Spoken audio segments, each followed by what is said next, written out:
Stéphane Bern et Mathieu Noël. Historiquement vôtre. Tous les après-midi, Historiquement Vôtre vous raconte l'histoire sans se la raconter. Et elle nous raconte des histoires dont elle seule a le secret. Clémentine Portier-Kaltenbach.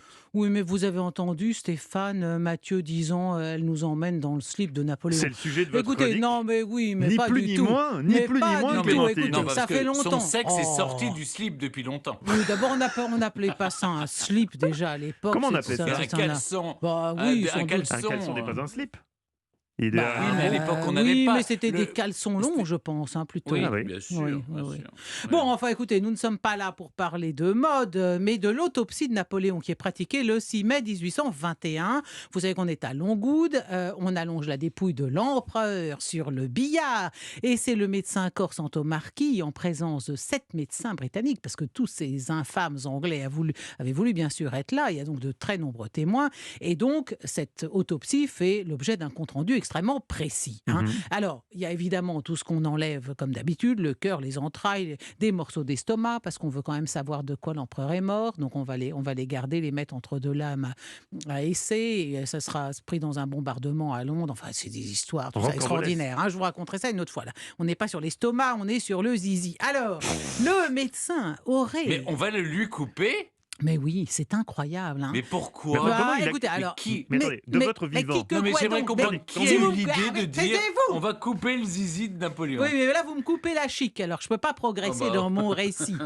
Donc, le médecin a escamoté un certain nombre de pièces anatomiques quand les Anglais avaient le dos tourné. Donc, 2 petits morceaux de côte, un tendon, des dents, des ongles. Mais oui, Stéphane, parce que quand vous êtes Napoléon, tout le monde sait bien que vous allez faire l'objet d'un culte par la suite, que vous êtes un grand homme. Vous-même ne maîtrisez pas forcément la façon dont vous serez parcellisé façon Pulse après votre décès. J'espère que vous avez pris des dispositions en ce sens pour Je donnerai l'interdire. tout à hein. la médecine. Bah, ah bon, alors donc on aura vos dents, vos cheveux et tout ce qui s'ensuit. Bon, nous n'en sommes pas là. En tout cas, il aurait donc escamoté aussi un morceau de pénis de Napoléon. Voir le pénis dans son intégralité. C'est une curieuse idée.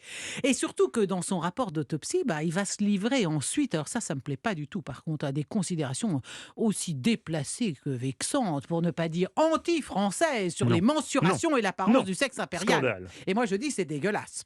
Alors il donne cette Surtout pièce- quand vous êtes mort, c'est pas forcément. Vous êtes un peu en berne. si vous je êtes puis un dire. peu ratatiné, oui, tout à fait. C'est pour ça que c'est tout à fait désobligeant. Et Oui, alors surtout, chose très étrange, il donne cette pièce anatomique à l'abbé Vignali. À l'abbé Vignali, c'est celui qui a administré à Napoléon les derniers sacrements. Alors, est-ce que vous êtes d'accord avec moi? C'est quand même plutôt Je suis toujours d'accord saugrenu avec vous. de confier un morceau de pénis de l'empereur à un ecclésiastique. Bah oui, quel Qu'est-ce gâchis. que c'est que cette histoire? Alors, en tout cas, Vignali, il conserve pieusement ce trophée et le lègue à sa famille qui va le garder pendant plusieurs générations. Et puis tout à coup, alors on ne sait pas quelle mouche a piqué l'un de ses descendants, non pas descendants directs, bien sûr, puisque c'était un abbé, on l'avait compris. Alors peut-être qu'il avait une abbaye à restaurer, allez savoir. Mais cette relique est mise aux enchères une première fois, en 1916. Et elle est mise aux enchères comme un morceau de tendon. C'est ça qui est intéressant Non. aussi, c'est que souvent dans les ventes aux enchères, on n'avoue pas tellement la réalité de la Bah là, on relique, si voit vous bien voulez. quand même. Ah oui, on le voit bien, surtout quand je vous aurais montré la photo tout Oh, à l'heure. Alors, oui, j'ai hâte. donc, c'est vendu comme un morceau de tendon momifié en 1916. Et puis en 1924, un collectionneur américain l'achète pour $2000. Bon, c'est pas très cher. Bonne ça va affaire, aller. ouais. Une bonne affaire.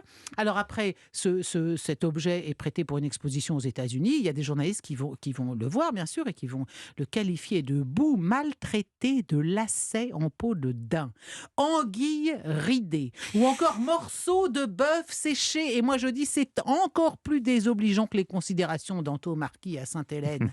Alors, durant les années 40, cette relique passe de main en main, si je puis dire. Parfois présentée comme un tendon momifié, parfois comme le sexe de Napoléon. Et du coup, alors, ce qui est très étrange, c'est qu'apparemment, en 69, il y a un certain Guy Melson qui l'achète pour 35 ou 38 000 euros, ce qui est quand même une forte somme. Hein. Mhm. Mais quand des années plus tard, il veut s'en défaire, personne n'en veut. Il ne trouve preneur que pour $3 000. Et c'est une vente qui a lieu en France, à Drouot, le 26 octobre 1977. Et là, c'est un urologue américain, le docteur Latimer, qui emporte le morceau. Il le fait, C'est le cas de le dire. il le fait scanner. Scoop, c'est bien un morceau de pénis. Et Latimer le conserve ensuite jusqu'à sa propre mort en 2007. 50 ans Après son achat à Drouot, le sexe impérial a pris de la valeur puisque la fille de Latimer, qu'il possède désormais, s'en est vue quand même offrir 100 000 euros. Elle le conserve chez elle dans sa maison du New Jersey et elle refuse qu'on le filme ou qu'on le photographie. Mais je le disais, j'en ai quand même déniché une photo que je vous montrerai. Bien joué. Si vous êtes très sage, Mathieu, et vous, Stéphane, si vous me laissez gagner au quiz, je vous montrerai peut-être la photo du Mais pénis je vous laisse impérial. tous les jours gagner au C'est quiz. très gentil à vous, je le sais bien. Alors, si vous vous en souvenez, messieurs, je vous avais raconté qu'en 2002, une bourse de tissu vert que portait sur lui l'amiral Nelson le jour de sa mort, un réticule taché de son sang, s'était vendu 423 000 euros, soit près de plus de 100 fois que le sexe de son adversaire à Trafalgar. Ainsi, 2 siècles après avoir ridiculisé la flotte franco-espagnole en Méditerranée, Nelson infligeait une nouvelle humiliation posthume à Napoléon dans la salle des ventes de Sotheby's à Londres. Donc depuis des années, dès que j'en ai l'occasion, j'essaie d'émouvoir mes compatriotes sur la question de cette relique impériale. Qu'importe que ce soit un tendon, une côte ou un pénis, nous ne pouvons pas laisser plus longtemps l'amiral Nelson humilier notre empereur dans les salles des ventes. Nous devons à tout prix rapatrier ce morceau de Napoléon en France. Il n'a rien à faire dans le New Jersey. Mais Napoléon n'a-t-il pas demandé expressément dans son testament à reposer au bord de la Seine auprès de ce peuple français qu'il a tant aimé? C'est une question d'honneur. Il devrait pouvoir reposer aux Invalides dans son intégralité. Vous Attention, voulez qu'on recolle le petit bout? cause nationale, qu'on le mette avec dans le cercueil en porphyre. J'en appelle à vous, Stéphane, qui êtes notre monsieur patrimoine. Ah oui. Quelle que soit la nature exacte de cette relique de l'empereur, n'est-elle pas un élément sacré de notre patrimoine commun? Je vous laisse y réfléchir et prendre vos responsabilités, Stéphane.